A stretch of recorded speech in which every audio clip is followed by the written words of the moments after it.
ഓം ശ്രീ ഗുരുഭ്യോ നമ. ആലപ്പുഴ ജില്ലയിലെ ഒരു ഉൾനാടൻ പ്രദേശം, കമ്മ്യൂണിസ്റ്റ് പാർട്ടി സ്വാധീനം ഉള്ള സ്ഥലം. ഒരിക്കൽ അമ്മയെ അവിടെ ഒരു ക്ഷേത്രത്തിലേക്ക് ക്ഷണിച്ചു. അമ്മ മക്കളോടൊപ്പം കൃത്യസമയത്ത് അവിടെ എത്തി. പക്ഷെ ചിലർ അമ്മയെ സ്വീകരിക്കുകയല്ലായിരുന്നു, പരിഹസിക്കുകയായിരുന്നു ചെയ്തത്.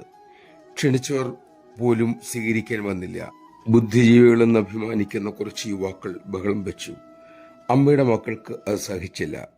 അവർ നേരിടാൻ തന്നെ തയ്യാറായി. പക്ഷെ അമ്മ അവരെ തടഞ്ഞുകൊണ്ട് പറഞ്ഞു, മക്കളെ, അത് നമ്മുടെ മാർഗമല്ല. എന്തിനു വഴക്കിടണം? നമുക്ക് മടങ്ങിപ്പോയേക്കാം.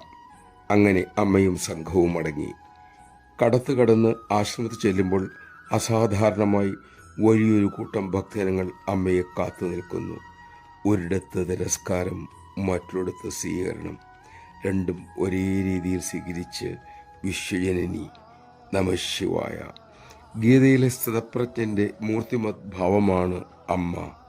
ഒരിക്കൽ തള്ളിപ്പറഞ്ഞവരും നിന്ദിച്ചവരും അമ്മയുടെ സന്ദർശനത്തിനെ കാത്തുനിന്നത് ചരിത്രം. അപ്പോഴും നിറഞ്ഞ സ്നേഹത്തോടെ അവരെ സ്വീകരിക്കുന്ന അമ്മ. യോഗേശ്വരിയായ അമ്മയെ കാണാനും സ്പർശിക്കാനും കേൾക്കാനും കഴിഞ്ഞ നമ്മുടെ ഭാഗ്യം എത്രയോ മഹത്തരം. ആ ഭാഗ്യത്തെ നിലനിർത്തുവാൻ, ശരിയായി ഉപയോഗിക്കുവാൻ നമുക്ക് സാധിക്കട്ടെ. അതിനായി അമ്മ തന്നെ നമ്മിൽ കൃപ ചൊരിയട്ടെ.